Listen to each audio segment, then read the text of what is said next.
बिस्मिल्लाहिर्रहमानिर्रहीम। अस्सलाम वालेकुम। Hope you are doing well.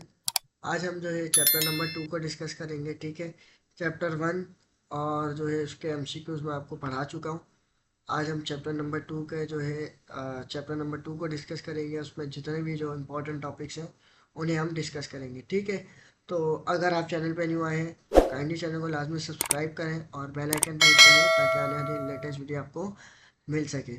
ठीक है बेटा, तो देखो चैप्टर नंबर 2 का हमारे पास नाम क्या है। यहाँ पे हमारे पास चैप्टर नंबर जो 2 है आपका, वो है स्केलर एंड वेक्टर्स। ठीक है, आपका चैप्टर नंबर 2 क्या है?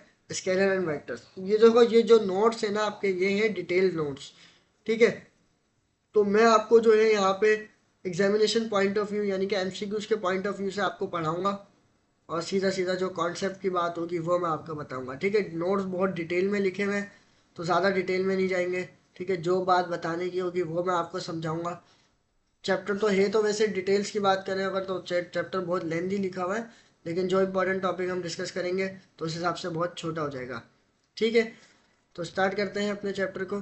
ठीक है, पहले आ जाता है हमारे पास फिजिकल क्वांटिटीज। ठीक है, ये आपने पढ़ा हुआ होगा फर्स्ट ईयर में, बहुत इजी चैप्टर है।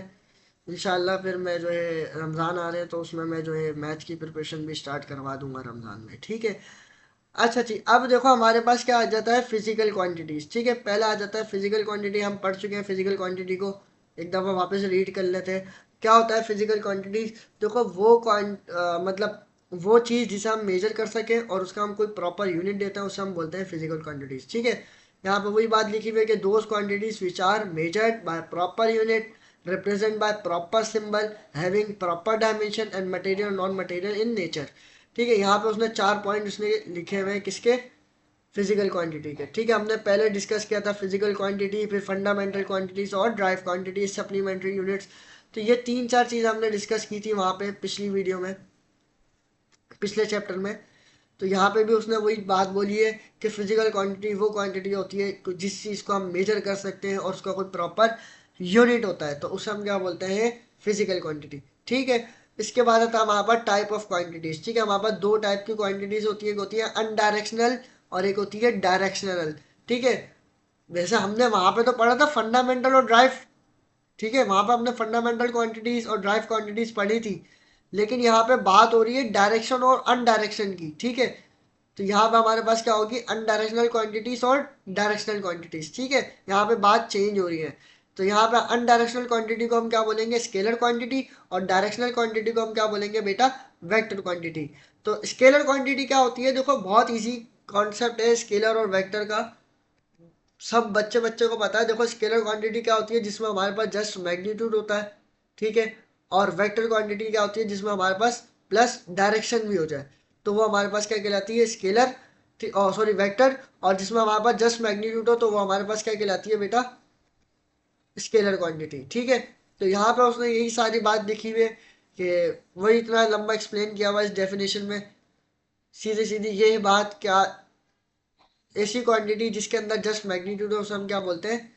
Scalar quantity. ठीक है, उसमें भले पॉजिटिव भी हो सकता है, नेगेटिव भी हो सकता है, जीरो भी हो सकती है, वो वैल्यू उसने यहाँ पे बताई हुई है।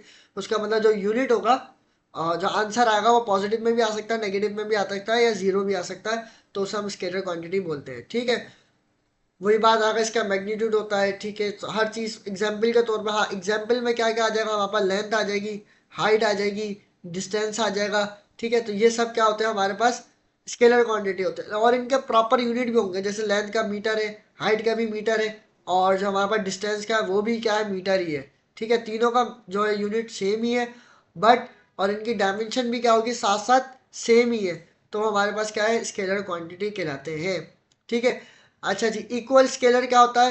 कि अगर कोई भी मतलब हमारे पास जो भी मतलब उसका मैग्नीट्यूड जो है सेम आ जाए। ठीक है, हमारे पास जो भी स्केलर्स है उसका मैग्नीट्यूड सेम आ जाए तो हमारे पास क्या कहलाएगा? इक्वल स्केलर कहलाएगा।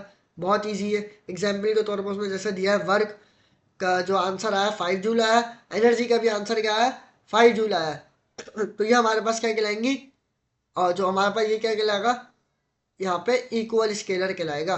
कैसे? देखो वर्क और एनर्जी एक अलग अलग क्वांटिटीज है, लेकिन आंसर क्या आ रहा है? सेम आ रहा है, यूनिट क्या है? सेम है, तो ये हमारे पास क्या कहलाएंगे? इक्वल स्केलर कहलाएंगे। ठीक है, आंसर अगर यूनिट सेम होगा तो हमारे पास इक्वल कहलाएंगे।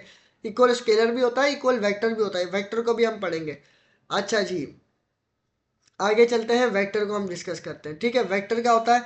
वेक्टर मैंने अभी आपको बताया कि जिसमें हमारे पास क्या होती है बेटा, मैग्नीट्यूड भी होता है और प्लस डायरेक्शन भी होती है। ठीक है, ये दो चीज़ें होती हैं तो वो हमारे पास क्या कहलाता है, वेक्टर कहलाता है। ठीक है, वेक्टर क्वांटिटीज क्या होती हैं कि those quantities which have magnitude plus direction is called vector quantity. ठीक है, यहीं पर उसने यही इतनी लंबी डेफिनेशन दी हुई है, तो वही मैंने आपको शॉर्ट में बता दी। एग्जाम्पल क्या होगी इसकी, displacement, velocity, acceleration, force, magnitude etcetera. हमारे पास और भी बहुत सारी क्वांटिटीज हैं जो हमारे पास वेक्टर क्वांटिटीज होती हैं। ठीक है, बस क्या होगा कि वो क्वांटिटीज होंगी जिसमें मैग्नीट्यूड भी हो और डायरेक्शन भी हो, तो वो हमारे पास वेक्टर, हाँ वेक्टर क्वांटिटी होगी। जिसमें डायरेक्शन नहीं होगी वो हमारे पास क्या होगी बेटा, स्केलर क्वांटिटी होगी। ठीक है, तो देखो इस चैप्टर में हमारे पास जो मेन टॉपिक समझने का ना वो ये है कि स्केलर प्रोडक्ट या डॉट प्रोडक्ट क्या होता है, वेक्टर प्रोडक्ट या क्रॉस प्रोडक्ट क्या होता है। ठीक है, ये आपने नाम सुना होगा ज़रूर, तो यही मोस्ट इंपॉर्टेंट टॉपिक है जो इसमें समझने का है। लेकिन इसके अंदर जो है कुछ और भी जो मतलब छोटी छोटी डेफिनेशन थी, तो मैंने सोचा कि वो भी मैं जो थोड़ी पहले बताऊं आपको, फिर जो है हम आखिर में उसे डिस्कस करेंगे। ठीक है, तो ऐसा नहीं है, इसमें से भी एक का दुक्का सवाल आता है इसमें से भी। ठीक है, अच्छा ये देखो इतना लंबा इन्होंने एक्सप्लेन किया हुआ है कि एक्स एक्सिस क्या होता है, वाई एक्सिस क्या होता है, हेड हेड जो है हेड ऑफ वेक्टर क्या होता है, ये सब आपको पता है। ठीक है, ये सब तो आप लोग पढ़ चुके हो, तो इजी है। इक्वल वेक्टर क्या होता है, सेम बात कि कोई भी दो वेक्टर्स होंगे उसका मैग्नीट्यूड सेम आ जाए तो इक्वल वेक्टर कहलाएगा। ठीक है, अपोजिट वेक्टर क्या होता है? अच्छा यहाँ पे एक और चीज़ है कि इक्वल वेक्टर में आपके पास यहाँ पे मैग्नीट्यूड भी सेम आना चाहिए और डायरेक्शन भी। ठीक है, क्योंकि उसमें क्या था, उसमें सिर्फ मैग्नीट्यूड सेम आ रहा था। क्यों? क्योंकि वो स्केलर क्वांटिटी थी। अब वेक्टर क्वांटिटी में क्या होगा कि आपके पास मैग्नीट्यूड भी सेम आएगा और आपके पास डायरेक्शन भी सेम आएगी। ठीक है, जैसे कि आपके पास ये एग्जांपल दी हुई है कि ए बराबर है किसके, 4 सेंटीमीटर के, बी भी बराबर है 4 सेंटीमीटर के, और उनकी डायरेक्शन भी बहुत सेम ही है। ठीक है, तो हम बोल सकते हैं कि ए वेक्टर बराबर होगा बी। ठीक है, तो हम बोल सकते हैं कि ए वेक्टर जो है बराबर है बी के। अच्छा यहाँ पे जो ए के ऊपर जो एरो बना हुआ है, ठीक है, ये ए के ऊपर यूं कुछ करके ये एरो बना हुआ है यहाँ पे, तो इस एरो का मतलब ये एरो रिप्रेजेंट करता है कि ये हमारे पास क्या है, एक वेक्टर क्वांटिटी है।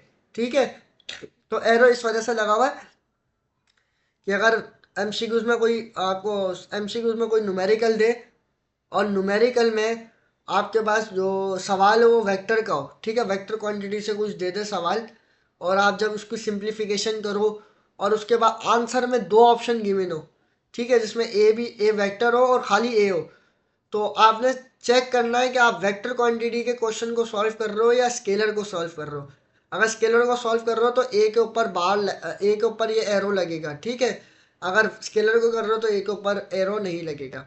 ठीक है, अपोजिट वेक्टर क्या होता है, सेम है जिसका मैग्नीट्यूड सेम हो बट डायरेक्शन चेंज हो, तो वहाँ हमारे पास क्या कहलाता है, अपोजिट वेक्टर कहलाता है। यही चीज़ है, डेफिनेशन में यही बात लिखी हुई है उन्होंने। तो क्या होगा, हम क्या करेंगे, इसकी डायरेक्शन को जस्ट चेंज कर देंगे बेटा, तो हमारे पास क्या बन जाएगा, अपोजिट वेक्टर। नेगेटिव वेक्टर क्या होता है, तो अगर हम जो है इसका मैग्नीट्यूड के साइन को चेंज कर दें एक की, तो हमारे पास क्या कहलाएगा, नेगेटिव वेक्टर कहलाएगा। ठीक है, तो ये भी इजी था। नल वेक्टर क्या होता है, नल वेक्टर बेटा वो वेक्टर होता है जिसका मैग्नीट्यूड क्या हो जाए, जीरो हो जाए। जब मैग्नीट्यूड ही जीरो हो जाएगा तो डायरेक्शन तो होगी ही नहीं, तो वो हमारे पास क्या कहलाएगा, नल वेक्टर कहलाएगा। उसे नल वेक्टर भी बोलते हैं और जीरो वेक्टर भी बोलते हैं। ठीक है, अच्छा नल वेक्टर को हम रिप्रेजेंट करते हैं ओ के ऊपर, हमारे पास ये एरो आ जाएगा। ठीक है, तो ये हमारे पास क्या हो गया, हमारे पास ये नल वेक्टर हो गया रिप्रेजेंटेशन। ये आपके पास इसमें एग्जाम्पल दी हुई है कि A vector positive negative A vector equal to zero. ठीक है, अच्छा यहाँ पे देखो, यहाँ पे अगर आप प्री इंजीनियरिंग के स्टूडेंट हो तो आपको एक चीज़ यहाँ पे दिख रही होगी, तो यहाँ पे हमारे पास एक इन्वर्स प्रॉपर्टी लग रही है। कौन सी, कि हमारे पास एडिटिव इन्वर्स और मल्टीप्लिकेटिव इन्वर्स होता है ना, तो यहाँ पे क्या हो रहा है, हमारे पास एडिटिव इन्वर्स हो रहा है कि अगर हमारे पास ए कोई अननोन नंबर है, ठीक है, तो उसमें हम कैसा कौन सा नंबर ऐड करें कि हमारे पास आंसर जीरो आए, जीरो यानी कि आइडेंटिटी आए। ठीक है, आइडेंटिटी आए तो हम क्या करते हैं, माइनस ए को लेते थे। तो वही चीज़ यहाँ पर है कि आप ए को जो है प्लस कर रहे हो माइनस ए के साथ, तो हमारे पास आंसर क्या आ रहा है बेटा, जीरो आ रहा है। तो ये हमारे पास क्या कहलाता है, नल वेक्टर या जीरो वेक्टर कहलाता है। ठीक है, ये टाइप्स हैं वेक्टर्स की, ये किस चीज़ की टाइप्स है, वेक्टर्स की टाइप्स है। वेक्टर्स की टाइप के बाद हमारे पास आता है स्केलर या डॉट प्रोडक्ट, वेक्टर प्रोडक्ट या क्रॉस प्रोडक्ट। ठीक है, तो फिर हम उसे डिस्कस करेंगे। फ्री वेक्टर क्या होता है, देखो बेटा आपको पता है कि हमारे पास कार्टेशियन कोऑर्डिनेट सिस्टम होता है, जैसे हमारे पास वाई एक्सेस हो गया, ठीक है, और ये हमारे पास क्या हो गया बेटा, एक्स एक्सेस हो गया, ठीक है। तो अगर हम कह रहे हैं कि अगर आपका कोई भी वेक्टर जो है इस पॉइंट्स में, ठीक है, मतलब इस जो है आपके पास कार्टेशियन कोऑर्डिनेट सिस्टम में कहीं पर भी प्लेन में कहीं पर भी मूव कर रहा है, डिस्प्लेस कर रहा है, ठीक है, वो यहाँ से डिस्प्लेस करा, या यहाँ से डिस्प्लेस करा, या यहाँ से डिस्प्लेस करा, मतलब कहीं से भी वो मूव कर जाए, कहाँ पे, कार्टेशियन कोऑर्डिनेट सिस्टम में, ठीक है, किसी भी प्लेन के अंदर कहीं पे भी मूव करे, तो वो हमारे पास क्या कहलाता है, फ्री वेक्टर कहलाता है, ठीक है। वो ओरिजिन से पास नहीं होना चाहिए, वो कहीं से भी पास हो रहा है, यानी कि हमारे पास वैल्यूज होती है ना 1, यहाँ पे होती है 1, फिर यहाँ पे होती है 2, फिर यहाँ पे 3, ठीक है, इसी तरह यहाँ पे भी ऊपर चल रही होती है 1 2 3, तो ये आपको पता होगा, ठीक है। लेकिन हम कह रहे हैं कि यहाँ पे क्या हो रहा है कि अगर आपका कोई भी वेक्टर यहाँ से कहीं से भी मूव कर रहा है, कहीं से भी डिस्प्लेस हो रहा है, यही बात उसने लिखी हुई है कि that vector which can displace parallel to itself and applied at any point is known as free vector. Free vector का मतलब ही यही है कि फ्री हो, वो वेक्टर कहीं पे भी मूव कर जाए, कहीं से भी डिस्प्लेस हो जाए, ठीक है, तो वो हमारे पास क्या कहलाता है, फ्री वेक्टर कहलाता है। अच्छा, यहाँ पे एक और चीज़ आती है कि यहाँ पे जो जो दो ये मेन पॉइंट है, ठीक है, यहाँ पे जो दोनों लाइनें मिल रही है, तो ये हमारे पास क्या कहलाता है बेटा, ओरिजिन पॉइंट कहलाता है, ठीक है, जहाँ पे वैल्यू क्या होती है, 0,0 होती है, ठीक है, यही होता है ना हमारे पास ओरिजिन पॉइंट। अगर ये यहाँ से मूव कर जाता है तो फिर हमारे पास ये कौन सा वेक्टर बनेगा, तो हमने इसका नाम दिया, ये हमारे पास बनेगा पोजीशन वेक्टर। क्या बनेगा, पोजीशन वेक्टर। यही पोजीशन वेक्टर की डेफिनेशन में क्या, vector which specifies the position of a point with respect to origin. क्या कर रहे हैं हम, ओरिजिन से पास करा रहे हैं, of reference axis is called the position vector, ठीक है। तो इजी है कि अगर हमारा वेक्टर पोजीशन ओरिजिन से पास करेगा तो पोजीशन वेक्टर कहलाएगा, अगर पोजीशन से पास नहीं, ओरिजिन से पास नहीं करेगा तो हमारे पास क्या कहलाएगा, फ्री वेक्टर कहलाएगा, ठीक है। यहाँ पर उसने सारी रिप्रेजेंटेशन दी हुई है, तो हर चीज़ उसने बताई हुई है। अच्छा हाँ, एक और चीज़ है, अगर आपका पॉइंट यहाँ पर है, ठीक है, ऑन दी एक्स एक्सिस और वाई एक्सिस की प्लेन के अंदर, यहाँ पर आपका वेक्टर है पी, जो हम कह रहे हैं कोई एक पॉइंट है, कोई वेक्टर है, ठीक है, एक्स कॉमा वाई, और वो ओरिजिन से पास होके इस पॉइंट तक जा रहा है, ठीक है, और हमने उसका नाम दे दिया आर। ये आपको पता हो, अगर हम उसे आर का नाम देते हैं, हमारे पास क्या कहलाता है, यहाँ से यहाँ तक का रेडियस कहलाता है।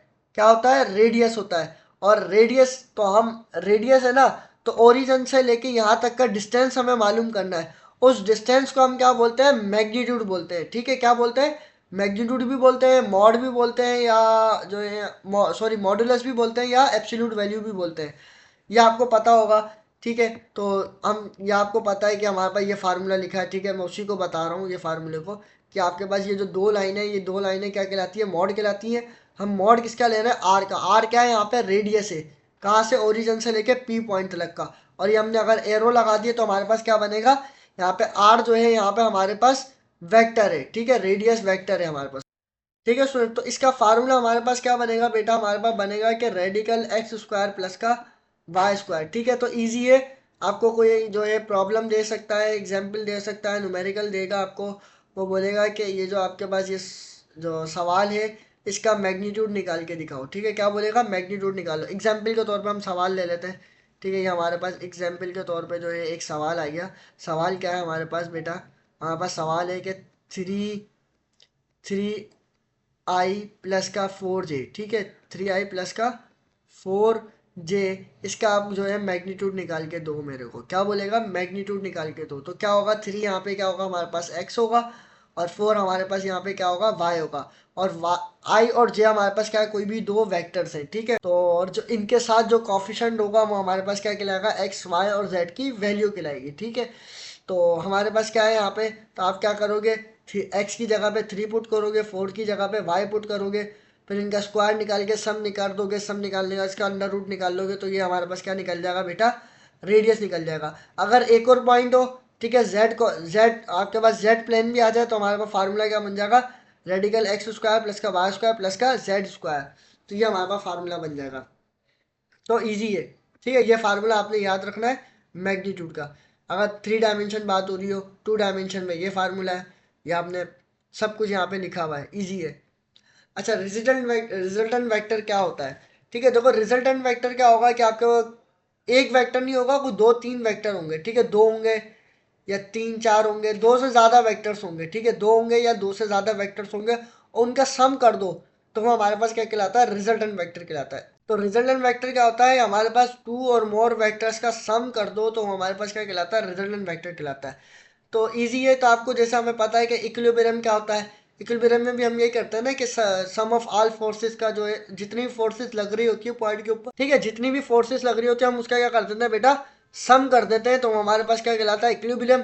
तो यहाँ पे भी सम कंडीशन यही है कुछ, कि आपके पास ए वेक्टर, कोई ए वेक्टर है, तो फिर आपके पास कोई A1 वेक्टर है, A2 वेक्टर से, A3 वेक्टर से, यानी कि बहुत सारे वेक्टर्स हैं, उन सब वेक्टर्स को आपने क्या करा, ऐड कर दिया। जैसे उसने यहाँ पे बोला है कि आपके पास कोई वेक्टर है जो A1 प्लस A2, ठीक है, A2 वेक्टर सोन कहाँ तक जा रहा है, AN वेक्टर। AN से मुराद वो सोन चलता जा रहा है जहाँ तक भी वो मतलब जाए, एंड कहीं पर भी हो वो पता नहीं है, तो हमने क्या उसको nth बोल दिया। तो हमारे पास ये जो है मैथमेटिकली हम उसको इस तरह से रिप्रेजेंट करते हैं, ठीक है, summation of R equal to 1 to n, ठीक है, यानी अब 1 से वैल्यू स्टार्ट होगी n तक जाएगी। तो हमारे पास ये क्या कहलाता है, रिजल्टेंट वेक्टर कहलाता है। ठीक है, ये उसने जो है कार्टेशियन कोऑर्डिनेट सिस्टम पे बताया पूरा ज्योमेट्रिकली, तो इजी है। ठीक है, यूनिट वेक्टर क्या होता है, यूनिट वेक्टर वो वेक्टर होता है जिसका हमारे पास मैग्नीट्यूड या मॉडुलस क्या हो जाए, 1 हो जाए। क्या आ जाए, 1 आ जाए, यानी कि यूनिटी। यूनिटी का मतलब ही क्या होता है, हमारे पास 1 होता है। ठीक है, ये देखो ये बेसिक बेसिक मेन पॉइंट है। इस तरह के एमसीक्यूज आपको मेहरान में, कायदे अवाम में दे सकता है। बहुत इजी पॉइंट है कि यूनिटी का मतलब पूछ ले, यूनिटी का मतलब क्या होता है, मीन्स क्या होता है, तो यूनिटी का मतलब क्या होता है, 1 होता है। ठीक है, इस तरह का पॉइंट पूछ सकता है। ये हमारे पास जो है इसका फार्मूला आ जाएगा यूनिट वेक्टर का। ठीक है, मैथमेटिकली फॉर्म में क्या हो जाएगा कि ए कैप, ठीक है, ये ए के ऊपर हमारे पास ये कुछ निशान बना हुआ इस तरीके से, तो ये हमारे पास क्या कहलाता है बेटा, कैप कहलाता है। क्या कहलाता है, कैप। तो ए यूनिट, ठीक है, यूनिट वेक्टर है, ए कैप जो है बराबर होता है, ठीक है, ए वेक्टर जो है, सॉरी, ए कैप बराबर होता है A vector divided by magnitude of A. क्या होता है, मैग्नीट्यूड ऑफ ए, यानी कि सवाल, जो भी आपको सवाल गिवन है, जैसे मैं बोल देता हूँ, यही आपके पास सवाल गिवन है, 3 आयोटा प्लस का 4j। ठीक है, क्या है आपके पास, 3 आयोटा प्लस का 4j, ये आपके पास सवाल गिवन है। तो इसका क्या करना है, आपने यूनिट वेक्टर निकालना है। ठीक है, आपने क्या करोगे, इसका यूनिट वेक्टर कैसे निकालोगे कि ए आपके पास, ये ए तो पूरा आपके पास यही, यही तो सवाल यही है ना। तो ए की जगह पे क्या करोगे, ये पूरी वैल्यू रख दोगे, और नीचे मॉड ऑफ ए, यानी कि मैग्नीट्यूड ऑफ ए। तो मैग्नीट्यूड ऑफ ए में क्या करोगे, पहले इसका मैग्नीट्यूड निकालोगे, फिर वो वैल्यू जो है इसके नीचे सब्स्टिट्यूट कर दोगे, फिर उसको आई के साथ, आई वाली टर्म आई के साथ चली जाएगी और जे वाली टर्म जे के साथ, यानी कि जो नीचे एक ही आंसर आएगा उसको अलहदा अलहदा करके हम लिख देंगे। ठीक है, अच्छा, अच्छा जी, रेक्टेंगुलर यूनिट वेक्टर्स। ठीक है, रेक्टेंगुलर यूनिट वेक्टर्स क्या होते हैं, वही आपको बताया कि उसने, कि हम जो है, आप डायमेंशंस की बात करते हो, आपके पास 3 डायमेंशंस होते हैं, जैसे आई जे के। आई जो है आपको रिप्रेजेंट करता है एक्स एक्सिस को, ठीक है, जे रिप्रेजेंट करता है वाई एक्सिस को, और के रिप्रेजेंट करता है जेड एक्सिस को। ठीक है जी, अब यहाँ पे आ जाता है analytical determination of magnitude resultant of two vectors cosine law. यहाँ पे वो बोल रहा है कि अगर आपके पास कोई भी मतलब पॉइंट्स गिवन हो, उसका रिजल्टेंट निकालना हो मैग्नीट्यूड का, और उसमें थीटा भी आए, जैसे ये रिप्रेजेंट मैथमेटिकली इसने बताया हुआ है ज्योमेट्रिकली, कि आपके पास इस तरीके से डायग्राम है, इसके अंदर वेक्टर्स भी है, उसका मैग्नीट्यूड भी है, उसका रिजल्टेंट निकालना है हमने, तो उसमें जो है एंगल भी यूज हो रहा है, तो कौन सा फार्मूला लगाएंगे, तो ये हमारे पास फार्मूला होता है, ये आपने याद रखना है। ठीक है, ये फार्मूला याद रखना, पूछ सकता है बाय कोसाइन लॉ।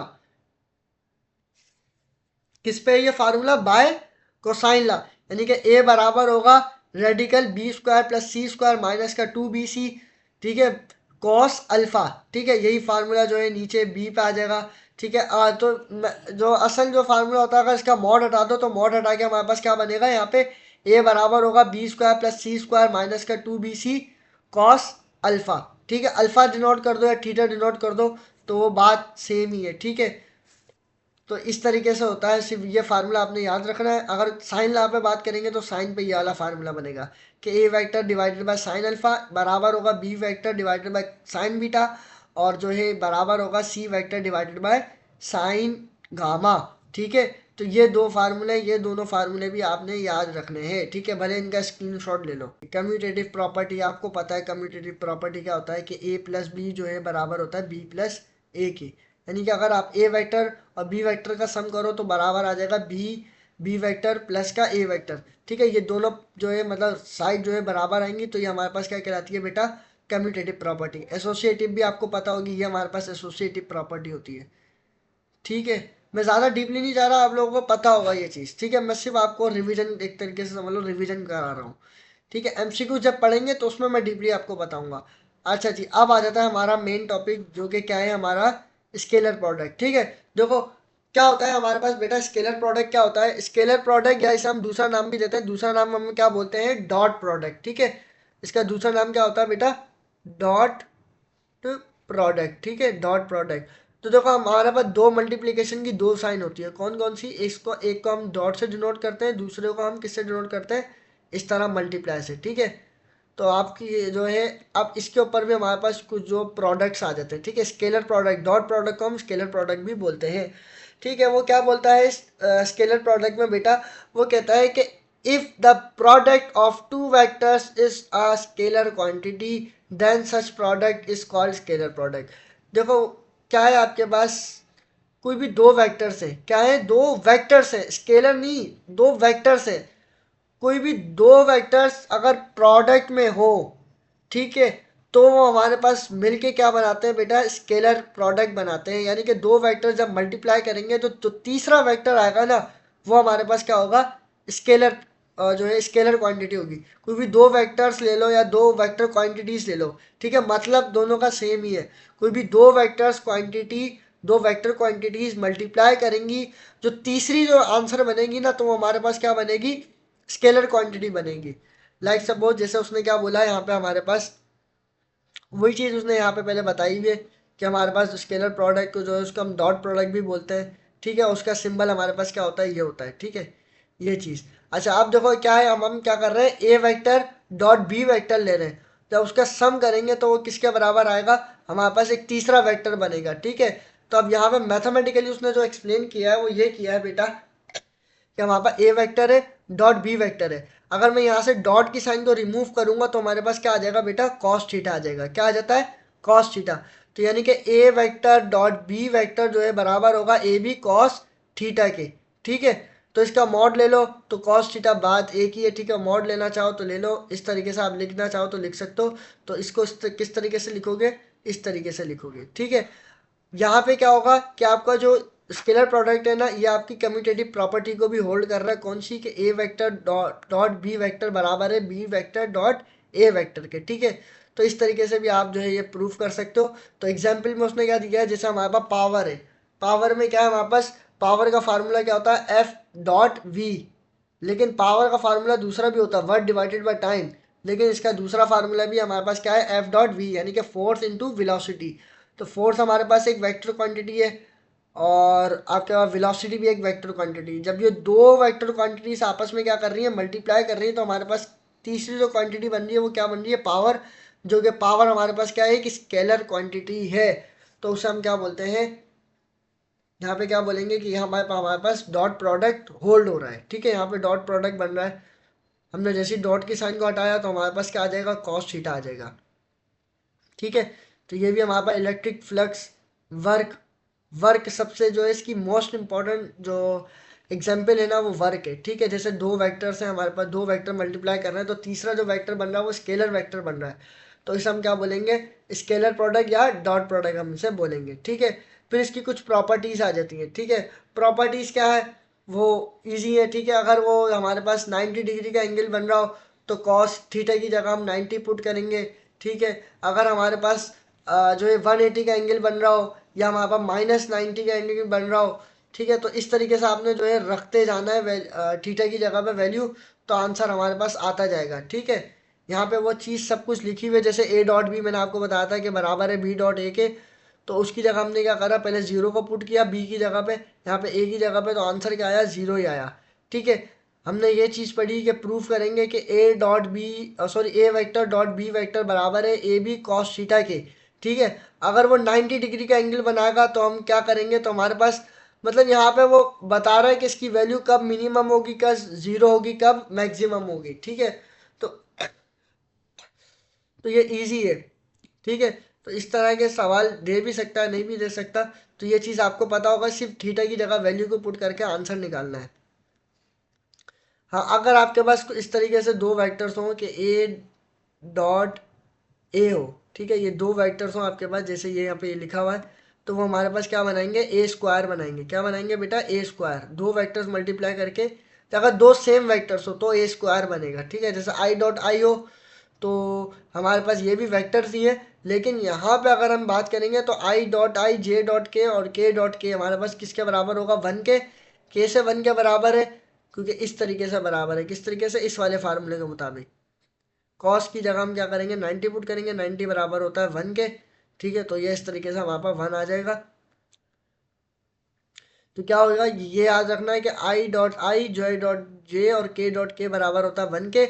अगर हमारे पास आई डॉट, यहाँ पे जैसे आ जाएगा हमारे पास ये रहा, ठीक है, आई डॉट जे और जे डॉट के और के आई डॉट के, यानी कि अगर दो डिफरेंट हमारे पास वेक्टर से मल्टीप्लाई करेंगे तो आंसर क्या आएगा, जीरो आएगा, ठीक है। ये दो स्टेटमेंट है, ये आपने याद रखनी है, ठीक है। बहुत मोस्ट इंपॉर्टेंट स्टेटमेंट है ये आपने याद रखनी है, ठीक है स्टूडेंट्स। तो उम्मीद है कि आपको समझ में आया होगा कि ये जो है हमारे पास जो आई डॉट आई और जे डॉट के, और सॉरी जे डॉट जे और के डॉट के, ठीक है, ये बराबर होते हैं वन के, ठीक है। अब ये कैसे वन के बराबर होते हैं, देखो बेटा, अगर हम आई डॉट आई को करेंगे ना तो वो क्या बनाएगा, आई स्क्वायर बनेगा, ठीक है, आई स्क्वायर बन गया। और उसके साथ क्या आएगा, कॉस थीटा। कॉस थीटा कैसा आया, देखो हम जब डॉट की साइन को रिमूव करते हैं ना तो कॉस थीटा यूज होता है। अगर हम यहाँ पे अगर इस तरह होता है कि आई क्रॉस आई होता है, ठीक है, यानी कौन सा वेक्टर होता है यहाँ पे, सॉरी कौन सा प्रोडक्ट होता है, वेक्टर प्रोडक्ट होता है, जिसे हम क्रॉस प्रोडक्ट भी बोलते हैं, जब अभी हम पढ़ेंगे। और अभी हम कौन सा डिस्कस कर रहे हैं, स्केलर प्रोडक्ट, या उसे हम डॉट प्रोडक्ट भी बोलते हैं, ठीक है। तो अभी डॉट पे बात हो रही है, अगर क्रॉस की साइन रिमूव होगी तो हमारे पास कौन सा जो है यहाँ पे टिग्नोमेट्रिक एंगल लगेगा, हमारे पास लगेगा साइन थीटा, ठीक है। तो ये हमारे पास दो जो है टिग्नोमेट्रिक जो है होते हैं, हमारे पास एंगल्स जो यहाँ पे यूज होते हैं, एक होता है साइन थीटा और एक कॉस थीटा। कॉस थीटा तब यूज होता है जब हम डॉट की साइन को रिमूव करते हैं, और क्रॉस की साइन को रिमूव करेंगे तो साइन थीटा यूज होगा, ठीक है।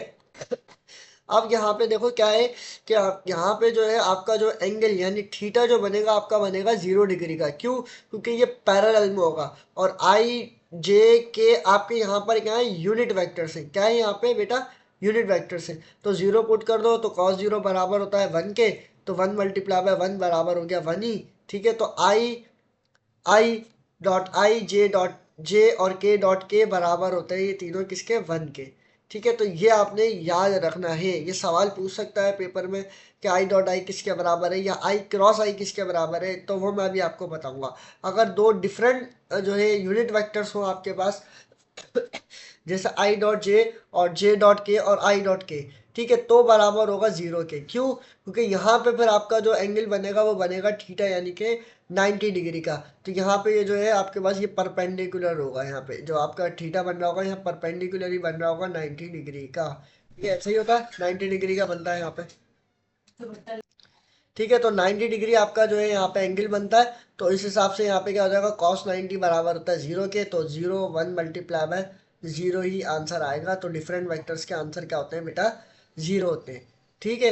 तो यही चीज़ थी हमारे पास जो है यूनिट वेक्टर्स थे, ये आपको बताया। ये अब आपको बताया कि कंपोनेंट्स में इसको कैसे लिखोगे, जब दो वेक्टर्स मल्टीप्लाई कर रहे होंगे तो सेम होगा, सेम वेक्टर सेम के साथ मल्टीप्लाई करेगा, यानी कि एक्स वाला एक्स के साथ होगा, वाई वाला वाई के साथ, एक्स के वाला, और हाँ के वाला के साथ, जे वाला जे के साथ, आई वाला आई के साथ। एक्सिस पे कह लो या यूनिट वेक्टर के जरिए मल्टीप्लाई करो तो बात सेम ही है, ठीक है।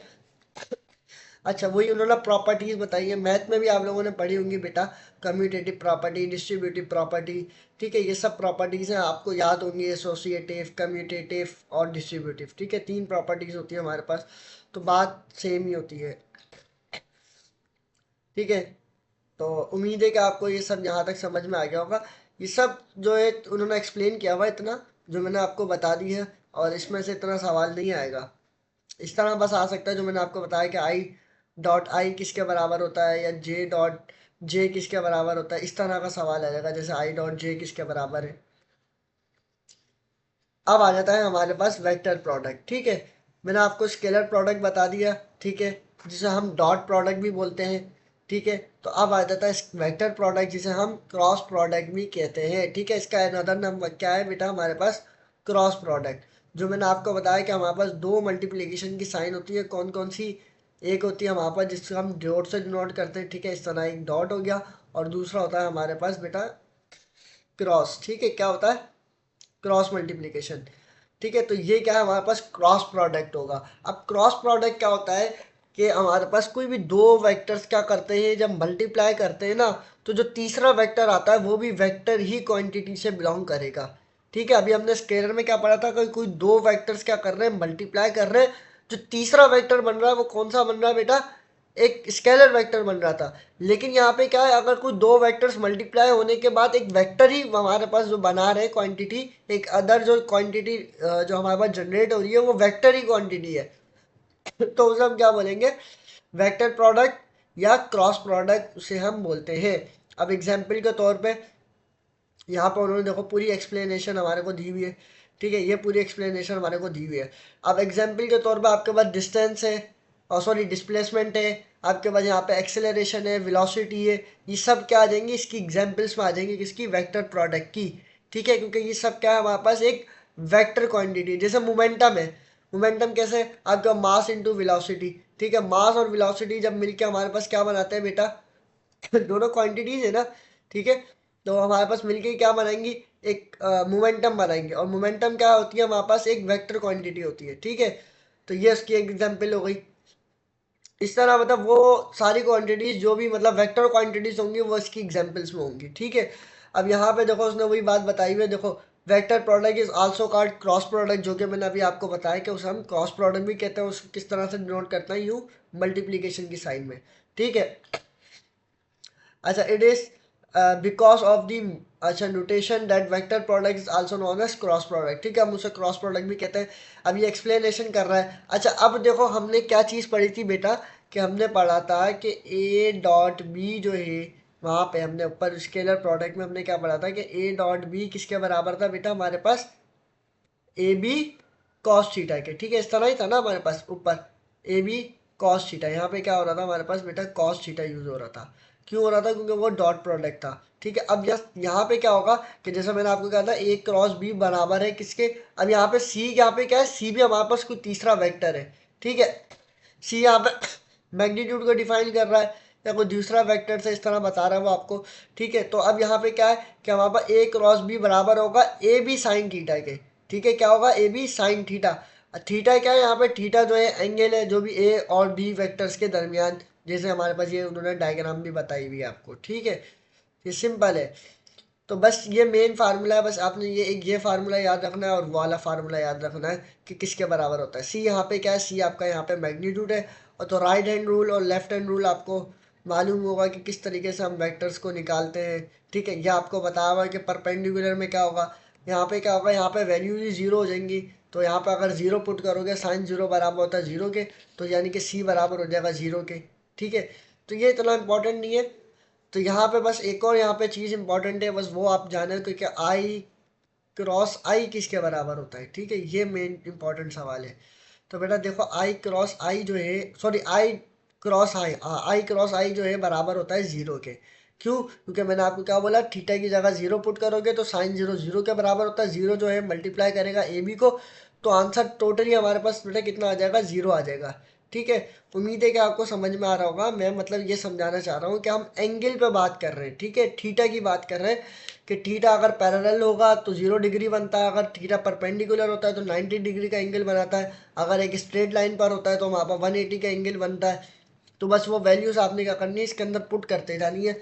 तो जैसे मैंने आपको बताया कि आई डॉट आई बराबर था किसके, हमारे पास वन के बराबर था आई डॉट आई। ठीक है, लेकिन आई क्रॉस आई किसके बराबर होगा, जीरो के, उसी का अपोजिट होगा। अब वहाँ पे क्या था, अगर हम आई डॉट जे कर रहे थे तो हमारे पास क्या आ रहा था, वहाँ पे हमारे पास बेटा आई डॉट जे करने पे तो वहाँ पे हमारे पास जीरो आ रहा था, ऐसे ही था, वहाँ पे जीरो आ रहा था। लेकिन अब यहाँ पे क्या होगा, अगर हम आई क्रॉस जो है आई क्रॉस जे करें, यहाँ पे हम यहीं पर जो यही वाला सीन करें यहाँ पर, ठीक है, यहीं पर ही हम जो है इसको यूज़ कर रहे हैं, तो यहाँ पे हमारे पास जो है यहाँ पे तीसरा वेक्टर आएगा। क्यों, क्योंकि यहाँ पे जो है हमारे पास वेक्टर्स है। ठीक है, यहाँ पे क्या हो रहा है, वेक्टर्स, तीसरा वेक्टर बन रहा है। हमने क्या बोला था कि दो वेक्टर्स मल्टीप्लाई होकर हमारे पास क्या बनाएगा, तीसरा वेक्टर बनाएगा, किसमें, वेक्टर प्रोडक्ट में। तो ये देखो, ये जो होता है हमारे पास एक क्लॉकवाइज और एंटी क्लॉकवाइज का सिस्टम होता है। जैसे मैं कहता हूँ यहाँ पे मेरा क्या है, आई है। ठीक है, ये मेरा क्या यहाँ पर क्या है, जे है, और यहाँ पे मेरे पास क्या है बेटा, के है। तो मैं यहाँ पे अगर क्रॉस मल्टीप्लिकेशन कराऊँ, अगर आई को जे से मल्टीप्लाई करूँगा तो आंसर मेरे पास क्या आएगा बेटा, के आएगा। अगर जे और के मल्टीप्लाई करेंगे तो आंसर मेरे पास क्या आएगा, आई आएगा। ठीक है, इस तरीके से ये हो गया एंटी क्लॉकवाइज। अगर क्लॉकवाइज की बेटा मैं बात करूंगा, तो अगर मैं आई को के से मल्टीप्लाई करता हूँ उल्टा रिवर्स में, तो मेरे पास आंसर क्या आएगा, माइनस का जे आएगा। ठीक है, अगर आई को जो है जे को जो है आई से करूंगा, तो मेरे पास रिवर्स में आंसर क्या आएगा बेटा, माइनस का के आएगा। ठीक है, तो ये बस छोटा सा कॉन्सेप्ट है इधर, और इस चैप्टर में उतना कुछ खास नहीं है। ठीक है, बस इसमें समझने का ये था कि स्केलर और वेक्टर्स क्या होते हैं, वेक्टर्स की टाइप क्या थी, और स्केलर प्रोडक्ट और डॉट प्रोडक्ट क्या था, बस ये चीज़ थी। मैंने आपको उसमें वेक्टर्स में जो इम्पोर्टेंट चीज़ जो थी टाइप्स में, यूनिट वेक्टर था, जो मैंने आपको बताया यूनिट वेक्टर का फार्मूला कि ए कैप बराबर होता है मेरे पास बेटा vector of A divided by mod of A. ठीक है, यही फार्मूला हमने पढ़ा था कि ए का जो है, अगर ए की कैप हो हमारे पास, ए कैप, तो ये इसका होता है, ए कैप होता है यूनिट वेक्टर जिसे डिनोट करते हैं। ए कैप बराबर होता है मेरे पास किसके बेटा, यहाँ पे ए वेक्टर। ठीक है, ए वेक्टर हम कैसे डिनोट करते हैं, यहाँ पे ये वेक्टर की साइन आ गई। ठीक है, डिवाइड में हमारे पास क्या आ जाएगा, मॉड ऑफ ए। ठीक है, ये आ गया हमारे पास mod of A. Mod of A का फार्मूला मैंने आपको बता दिया, मैग्नीट्यूड का जो मॉड बोल दो, मैग्नीट्यूड बोल दो, एब्सोल्यूट वैल्यू बोल दो, ये बात सबकी क्या है, सेम ही है। ठीक है, तो ये था हमारा आज का लेक्चर्स। तो उम्मीद है कि आपको समझ में आएगा। ये मैंने आपको रिकॉल भी वापस से करा दिया, पूरा समरी आपको समझा दी लास्ट में। तो बस इसमें जो है ये इतना खास नहीं था, बस बाकी अब जो है हम इसके एमसीक्यूज करेंगे, जो भी मतलब इसके हार्ड या जो है सिंपल एमसीक्यूज बन सकते हैं। तो उम्मीद है कि आपको ये लेक्चर अच्छा लगा होगा। तो अगर ये वीडियो अच्छी लगी तो वीडियो को लाइक कर दीजिएगा, अपने दोस्तों के साथ शेयर करिएगा। थैंक्स फॉर वॉचिंग, दुआ में याद रखिएगा।